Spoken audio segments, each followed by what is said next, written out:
ठीक है, today we are going to discuss about the chemical equilibrium, chemical reactions and chemical equilibrium.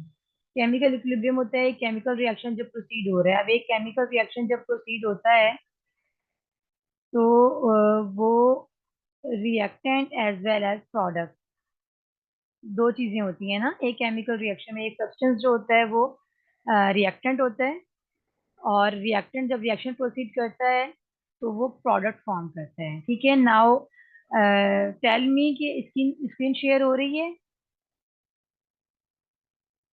No ma'am. Okay, अब हो रही होगी, लेट्स चेक इट।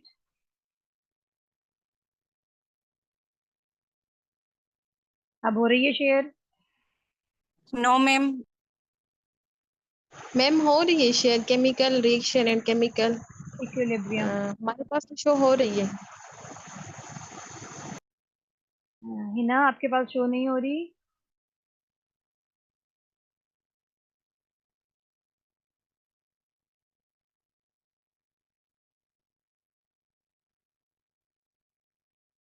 ओके, कोई issue नहीं टॉपिक है। स्लाइड तो कुछ नहीं। हाँ, अभी टॉपिक ही है। टॉपिक ही है, अभी तो मैंने वो टाइटल ही शो कर रही हूँ इस वक्त। तो मैं पहले कंफर्म कर लूँ वो शो हो हो रही है, गई ठीक थी। है, वरना फिर हम जल्द चलते हैं जी हाँ, ये शॉर्ट टाइटल स्क्रीन शो हो पर। रहा है। Still it is visible? जी। Okay, thank you. तो लेट्स कंटिन्यू। केमिकल रिएक्शन होता है एक process, chemical process in which reactant convert into the product. ठीक है, एक ऐसा प्रोसेस जिसमें रिएक्टेंट जो है वो प्रोडक्ट में कन्वर्ट हो, वो प्रोसेस कहलाता है केमिकल रिएक्शन। ठीक है, और केमिकल रिएक्शन को हम केमिकल इक्वेशन से शो करते हैं, जिसमें हम लेफ्ट साइड लिखते हैं रिएक्टेंट, जैसे कि मैंने यहाँ पे ए लिखा है। ठीक है, ए प्लस बी। लेफ्ट साइड हम लिखते हैं रिएक्टेंट, और एरो होता है, एंड हमारे पास राइट साइड होते हैं प्रोडक्ट। ठीक है, ये होता है एक केमिकल रिएक्शन और इस केमिकल इक्वेशन। और केमिकल इक्वेशन हम कहते हैं short way representation of a chemical reaction. बजाय इससे कि हम पूरा सेंटेंस लिखें A is reacting with B and after reacting it is forming C and D as a product, तो इसको जब आप अगर वर्डिंग में लिखेंगे it is little bit difficult. तो इसको इजी वे में करने के लिए हम केमिकल इक्वेशन यूज करते हैं। केमिकल इक्वेशन में हम एलिमेंट के सिंबल लेते हैं, रिएक्टेंट साइड भी एंड प्रोडक्ट साइड भी, कि कौन से एलिमेंट रिएक्ट कर रहे हैं and what product is going to be formed. ठीक है, so a chemical reaction is a process in which reactant one or more than one reactant reacting and converted into the product is known as a chemical reaction। ठीक है, अब जब chemical reaction जब proceed होता है तो इसमें bond breaking भी होती है एंड बॉन्ड फॉर्मेशन भी होती है। पुराने बॉन्ड टूट रहे होते हैं और नए बॉन्ड फॉर्म हो रहे होते हैं। मीन्स जो रिएक्टेंट की स्पीशीज होती हैं वो अपने बॉन्ड तोड़ती हैं, और जब प्रोडक्ट फॉर्म करती हैं तो जो प्रोडक्ट की स्पीशीज बनती हैं उसमें नए बॉन्ड बन रहे होते हैं। ठीक है, एंड आपको पता है बॉन्ड ब्रेकिंग के दौरान भी हमें एनर्जी चाहिए होती है। केमिकल रिएक्शन को या किसी भी सब्सटेंस को जब वो बॉन्ड तोड़ता है तो अमाउंट ऑफ एनर्जी एब्जॉर्ब करता है। ठीक है, और जब नया बॉन्ड फॉर्म करता है तो specific amount of energy release करता है, इवॉल्व करता है। ठीक है, तो केमिकल रिएक्शन में बॉन्ड ब्रेकिंग एंड फॉर्मेशन दोनों हो रहे हैं, means energy gain and loss दोनों होगी। ठीक है, एंड नाउ हमारे पास टाइप्स ऑफ रिएक्शन हमारे पास होते हैं two, irreversible reaction and reversible reaction. पहले हम डिस्कस कर रहे हैं irreversible reaction. Irreversible reaction means reversible, जो वापस हो सके, जो रिवर्स हो सके। इरिवर्सिबल, जो रिवर्स ना हो सके। ठीक है, ये वो केमिकल रिएक्शन होते हैं जो कंप्लीट हो जाते हैं, जब प्रोसीड हुए तो रिएक्टेंट कंज्यूम होंगे, प्रोडक्ट बन गई, रिएक्शन खत्म। आप प्रोडक्ट को दोबारा रिएक्टेंट में कन्वर्ट नहीं कर सकते।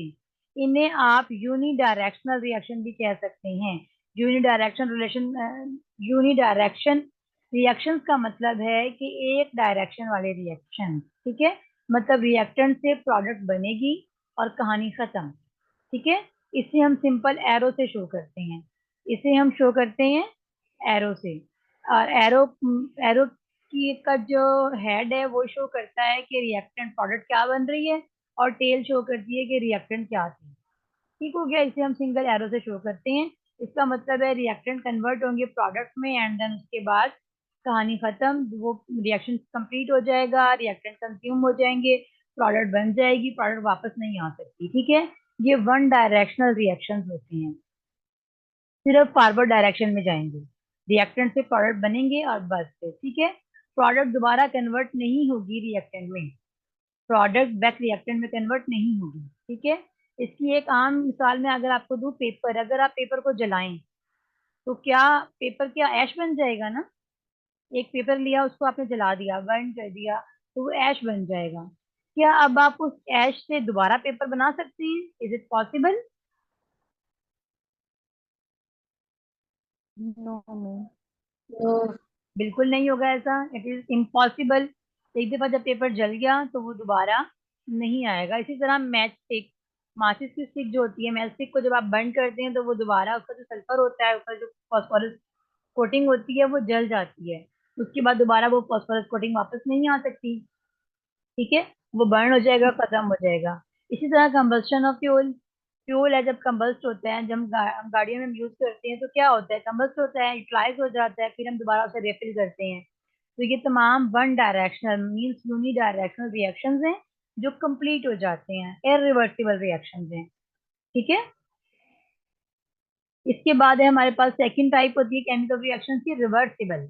वो केमिकल रिएक्शन जो रिवर्सिबल हो सकते हों, जो रिवर्स हो सकते हैं, मतलब रिएक्टेंट से प्रोडक्ट बने, फिर प्रोडक्ट दोबारा रिएक्टेंट में कन्वर्ट हो जाएगी। तो ऐसे केमिकल रिएक्शंस जो फॉरवर्ड और बैकवर्ड दोनों डायरेक्शन में प्रोसीड हो सकते हो, इन्हें हम कहते हैं रिवर्सिबल केमिकल रिएक्शन।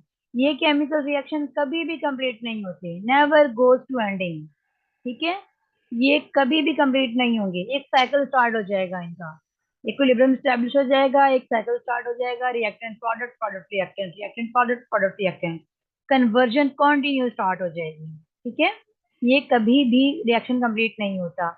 इन रिएक्शन को कंप्लीट करने का या स्टॉप करने का एक वाहिद तरीका यही होता है कि जैसे ही प्रोडक्ट बनी उसे सिस्टम से अलग कर लो, सिस्टम से निकाल लो। अगर नहीं निकालोगे तो फिर से वो रिएक्शन करती जाएगी। ठीक है, और इसे हम शो करते हैं टू वे एरो से। केमिकल रिएक्शंस में आपने देखा होगा two way arrow, to arrows बने होते हैं। अभी मैं तो खैर आपको प्रॉपर एरो ही बना के दिखा रही हूँ, लेकिन वो इस तरह का एरो होता है, बल्कि एक मिनट में ड्रा ही करती हूँ ताकि इजीली आपको समझ आ जाए।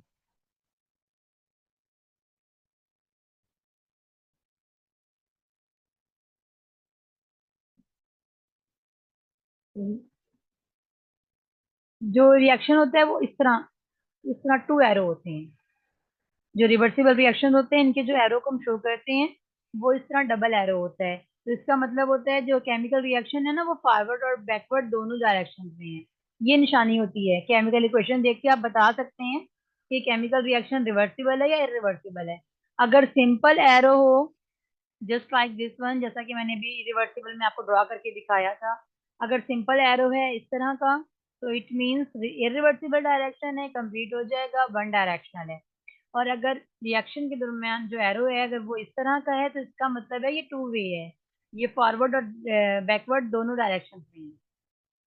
रिएक्टेंट प्रोडक्ट में कन्वर्ट होंगे और प्रोडक्ट रिएक्ट करेंगे और वो दोबारा रिएक्टेंट में कन्वर्ट होंगे, और एक साइकिल स्टार्ट हो जाएगा और वो साइकिल कंटिन्यू रहेगा, वो साइकिल रुकेगा नहीं।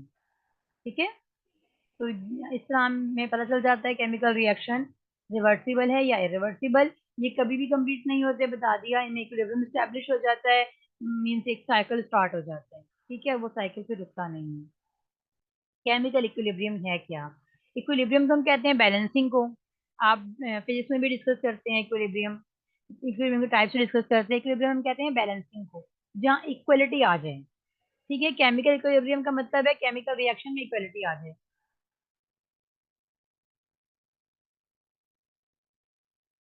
अब केमिकल रिएक्शन में इक्वलिटी कैसे आएगी? केमिकल रिएक्शन में इक्वलिटी ऐसे आएगी कि जितना रेट ऑफ फॉरवर्ड रिएक्शन है उतना ही रेट ऑफ बैकवर्ड रिएक्शन होगा। ठीक है, rate of forward reaction becomes equal to the rate of backward reaction. Rate of reaction अब है क्या, पहले तो आपको ये पता होना चाहिए। देखिए जहां भी वर्ड रेट आ जाए ना, it means you have to rate the components ratio with the time. आपने टाइम के साथ रेशियो निकालना है जहां भी रेट वर्ड आ जाए, अदर फिजिक्स हो या केमिस्ट्री हो। रेट वर्ड आ गया means you are going to rationalize with respect to time, कि कितने टाइम में कितनी कन्वर्जन हो रही है, कितने टाइम में कितना काम हो रहा है। ठीक है, ये रेट होता है। अब रेट ऑफ फॉरवर्ड रिएक्शन मतलब कितने टाइम में कितने रिएक्टेंट प्रोडक्ट बना रहे हैं और कितने टाइम में कितने प्रोडक्ट रिएक्टेंट बना रहे हैं। This is the rate of forward reaction, and when rate of forward reaction becomes equal to the rate of backward reaction, मतलब एक ऐसी स्टेज आ जाती है केमिकल रिएक्शन में कि अगर एक रिएक्टेंट, एक मॉलिक्यूल रिएक्टेंट का प्रोडक्ट में कन्वर्ट हो रहा है, तो एक मॉलिक्यूल प्रोडक्ट का वापस रिएक्टेंट में कन्वर्ट हो रहा है। ठीक है, मतलब जितना यहाँ से इधर जा रहा है उतना ही यहाँ से इधर आ रहा है, रेट इक्वल हो गया ना। एक सेकंड में अगर 2 मॉलिक्यूल्स जा रहे हैं तो एक सेकंड में 2 मॉलिक्यूल्स वापस आ रहे हैं। तो दिस इज द इक्विलिब्रियम, और इसमें हम ये तब होता है जब rate of forward reaction equal हो जाता है रेट ऑफ बैकवर्ड या रिवर्स रिएक्शन के। इस स्टेज को हम कहते हैं केमिकल इक्विलिब्रियम। ठीक है, इसमें concentration of reactant and product constant हो जाती है। ठीक है, कांस्टेंट हो जाती है, दोनों रिएक्शन कंटिन्यू होते हैं, दोनों डायरेक्शन में रिएक्शन चल रहा होता है सेम टाइम पे। अमोनिया फॉर्मेशन इसकी एक बेस्टेस्ट एग्जांपल है। जब हम अमोनिया फॉर्म करते हैं इंडस्ट्रीज में, फॉर यूरिया फॉर्मेशन अमोनिया जब हम बनाते हैं नाइट्रोजन और हाइड्रोजन से, तो वो एक इक्विलिब्रियम रिएक्शन होता है। उसमें वो एक साइकिल स्टार्ट हो जाता है। फिर ऐसे केमिकल रिएक्शंस में से प्रोडक्ट लेने का वाहिद तरीका यही होता है कि जैसे ही प्रोडक्ट बनती है आप उसे सिस्टम से अलग कर लें। सिस्टम से जब अलग कर लेंगे प्रोडक्ट को, तो फिर जाहिर है कंसंट्रेशन प्रोडक्ट की कम हो जाएगी, तो फिर रिएक्टेंट जो है वो फॉरवर्ड की तरफ शिफ्ट हो जाएंगे, रिएक्टेंट ज्यादा प्रोडक्ट बनाने लग जाएंगे। ठीक है, this is chemical equilibrium. Rate of reaction, अब रेट ऑफ रिएक्शन जो होता है वो डिपेंड करता है एक्टिव मैसेज पे। अब एक्टिव मैस क्या होता है, ठीक है, एक आम एग्जांपल दे रही हूँ आपको। आपके पास एक जार है शुगर का। ठीक है, एक शुगर का जार है, एक गिलास पानी है, एक स्पून है। आपने शुगर जार में से 1 स्पून शुगर ली, 1 ग्लास ऑफ वाटर में डिजोल्व कर दी। तो अब आप क्या कहेंगे, have you dissolve 1 jar of sugar? आपके पास तो एक जार है ना शुगर का, तो क्या आप कहेंगे कि आपने जार ऑफ शुगर जो है वो मिक्सअप किया है? No ma'am. नो, आप ऐसा नहीं कहेंगे, क्योंकि आपने एक स्पून उसका यूज किया ना, आपने पूरा जार तो यूज नहीं किया, आपने सिर्फ एक स्पून यूज किया। तो वो जो एक स्पून जो ग्लास ऑफ वाटर में डाला आपने, that is the active mass of sugar. ठीक है, वो होगा एक्टिव मैस जिसने पार्टिसिपेट किया है। तो इसी तरह केमिकल रिएक्शंस में से, केमिकल रिएक्शंस में जो रेट ऑफ रिएक्शन होता है वो प्रोपोर्शनल होता है एक्टिव मैसेज की, कि कितना मैस आपने यूटिलाइज किया, कितना मैस कंज्यूम हुआ है एक केमिकल रिएक्शन में।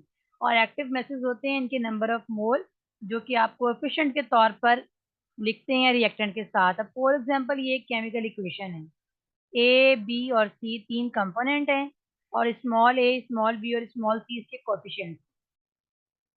कोएफिशिएंट शो करते हैं नंबर ऑफ मोल को। आपने ए के ए मोल लिए, बी के बी मोल लिए और सी के सी मोल लिए। इन तीनों स्पीशीज ने आपस में रिएक्ट किया और प्रोडक्ट फॉर्म किया। ठीक है, तो अब ये स्पीशीज किस रेट पे रिएक्ट करेंगी, कितना रिएक्ट करेंगी, वो डिपेंड करता है कि इनके आपने नंबर ऑफ मोल कितने यूटिलाइज किए हैं।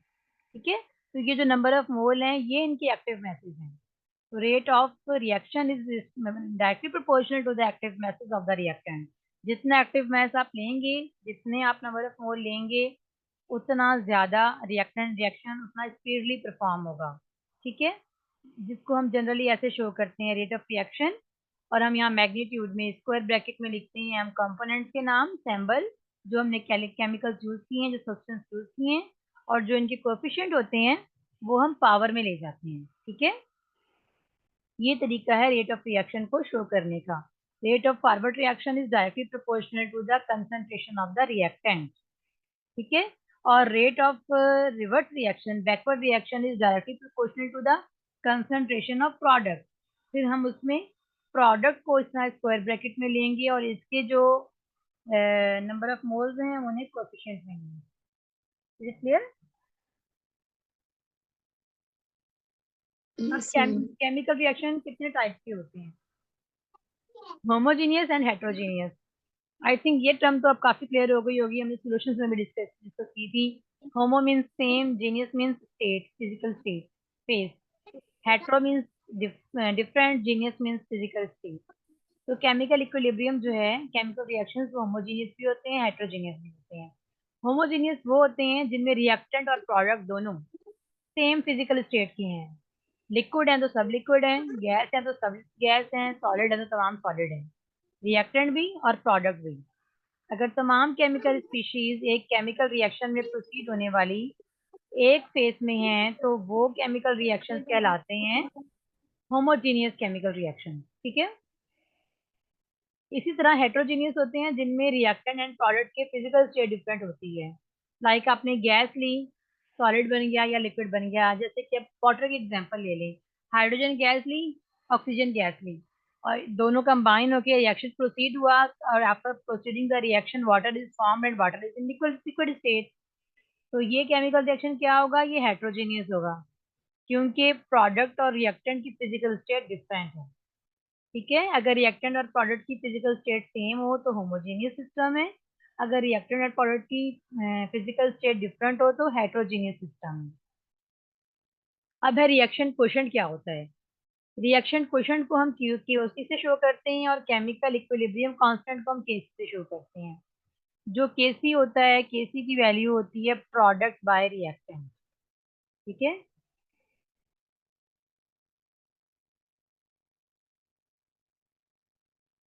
स्क्वायर ब्रैकेट में होता है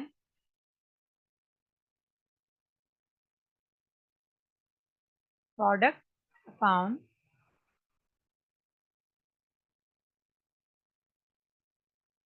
रिएक्टेंट। ठीक है। ये होता है केसी, केसी का फॉर्मूला प्रोडक्ट बाय रिएक्टेंट, कि प्रोडक्ट और रिएक्टेंट का रेशियो कितना है, कितनी प्रोडक्ट बनी थी और कितना रिएक्टेंट कंज्यूम हुआ।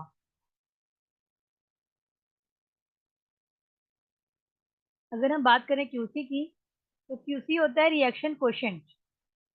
रिएक्शन कोशेंट होता है, ये भी यही है, प्रोडक्ट बाय रिएक्टेंट। केसी तो पूरे केमिकल रिएक्शन की होती है ना, पूरे केमिकल रिएक्शन में कितनी प्रोडक्ट बनी और कितना रिएक्टेंट कंज्यूम हुआ, उनका रेशियो। जबकि जो क्यूसी होता है वो at a given instant of time होता है। केमिकल रिएक्शन प्रोसीड हो रहा है, अचानक से किसी लम्हे में आपने मेजर कर लिया प्रोडक्ट बाय रिएक्टेंट का रेशियो। अब वो रिएक्शन स्टार्ट होते ही शुरू में भी हो सकता है, मिड में भी हो सकता है, एंड में भी हो सकता है। रिएक्शन प्रोसीड हो रहा है, अचानक से आपने बस नोट किया जी इसका क्या रेटिंग्स चल रही है, रिएक्टेंट कितने परसेंट है, कंसंट्रेशन रिएक्टेंट की क्या है, प्रोडक्ट की क्या है। मतलब वो आपने केमिकल रिएक्शन के इन एनी इंस्टेंट किया है ना, किसी एक टाइम में किया है, किसी एक लम्हे में किया है।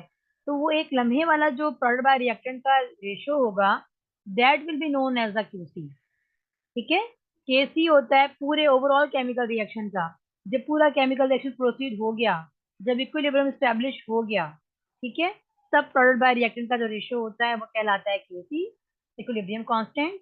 लेकिन अगर आप किसी भी रैंडम लम्हे में मेजर कर रहे हैं प्रोडक्ट बाय रिएक्टेंट का रेशियो, तो वो कहलाएगा रिएक्शन कोएफिशिएंट क्यूसी। ठीक है। अब अगर क्यूसी की वैल्यू केसी से ज्यादा है, क्यूसी की वैल्यू केसी से ज्यादा है, मतलब प्रोडक्ट बाय रिएक्टेंट का जब आंसर, जब इन दोनों का रेशियो 1 आएगा, इट मींस इक्विलिब्रियम स्टैब्लिश हो गया। ठीक है। अब क्यूसी की वैल्यू ज्यादा है, 2 ज्यादा है, 2 बड़ा है ना रादर देन 1, तो ये क्या है? Product by reactant. इसका मतलब है प्रोडक्ट ज्यादा बन गई है और रिएक्टेंट कम है। तो क्या होगा? केमिकल रिएक्शन बैकवर्ड मूव करेगा, रिवर्स की तरफ जाएगा। ठीक है। रिवर्स रिएक्शन स्पीड अप होगा, फिर इक्विलिब्रियम स्टैब्लिश होगा। और अगर क्यूसी की वैल्यू लेस देन केसी हो तो रिएक्शन फॉरवर्ड मूव करेगा, प्रोडक्ट ज्यादा बनाएगा, फिर केमिकल इक्विलिब्रियम स्टैब्लिश होगा। अगर क्यूसी की वैल्यू इक्वल हो केसी के, 1:1 हो, 1/1 हो, तो इसका मतलब है इक्विलिब्रियम स्टैब्लिश हो चुका है। ठीक है। तो ये सिर्फ हम इक्विलिब्रियम को चेक करने के लिए रिएक्शन क्वेश्चन फाइंड आउट करते हैं कि कितनी देर में इक्विलिब्रियम स्टैब्लिश होगा, या आइदर इक्विलिब्रियम स्टैब्लिश हो चुका है या नहीं। क्यूसी का पता हो आपको, क्यूसी रिएक्शन कोएफिशिएंट होता है किसी भी गिवन इंस्टेंट ऑफ टाइम में प्रोडक्ट बाय रिएक्टेंट का ratio, whereas KC is the chemical equilibrium, complete chemical reaction का प्रोडक्ट बाय रिएक्टेंट का रेशियो। ठीक है। इसके बाद है इक्विलिब्रियम में effect of pressure. Chemical reaction है, उस केमिकल रिएक्शन में इफेक्ट ऑफ प्रेशर क्या है। अगर आप प्रेशर इंक्रीज करते हैं या प्रेशर इंक्रीज करते हैं अगर हम सिस्टम का, तो वॉल्यूम जहाँ पे कम होगा रिएक्शन वहां शिफ्ट हो जाएगा, ठीक है, जहाँ पे कम नंबर ऑफ मॉलिक्यूल्स होंगे। इसकी भी मैं आपको एक एग्जांपल दे देती हूँ। जैसे कि अब ये देखें आप,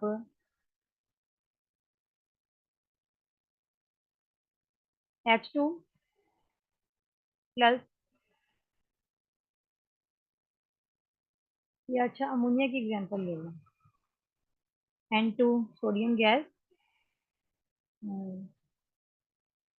प्लस H2 हाइड्रोजन गैस, और ये इक्विलिब्रियम रिएक्शन है इसलिए मैंने इज इक्वल टू का साइन लगाया है कि ये टू वे एरो होता है, ठीक है, और ये फॉर्म कर रहा है NH3। अब ये बैलेंस केमिकल रिएक्शन नहीं है, इसे बैलेंस करना है, तो बैलेंस करने के लिए यहाँ पे हम लगाएंगे two nitrogen two balance, 3 2s are 6, hydrogen 6 है, यहाँ पे हम लगाएंगे 3 2s are 6, हाइड्रोजन 6 हो गए, ठीक है। अब देखें यहाँ पे कितने टोटल नंबर ऑफ मोल कितने हैं, टोटल कोएफिशिएंट कितने हैं, 3 कोएफिशिएंट ये हैं और 1 कोएफिशिएंट ये, 3 + 1 = 4, ठीक है, मतलब यहाँ पे कोएफिशिएंट है हमारे पास 4। क्लियर हो गया। इसी तरह यहाँ पे हमारे पास कितने कोएफिशिएंट है, यहाँ पे कोएफिशिएंट है हमारे पास 2, सही है, मतलब टोटल नंबर ऑफ मोल यहाँ पे 4 है और यहाँ पे 2 है। अब इस केमिकल रिएक्शन में जब हम प्रेशर इंक्रीज करेंगे, तो इक्विलिब्रियम में वो शिफ्ट होगा प्रोडक्ट की तरफ जहाँ कम नंबर ऑफ मोल है, ठीक है। प्रेशर इंक्रीज करने से इक्वेशन केमिकल रिएक्शन वहां शिफ्ट होगा जहाँ नंबर ऑफ मोल कम होंगे।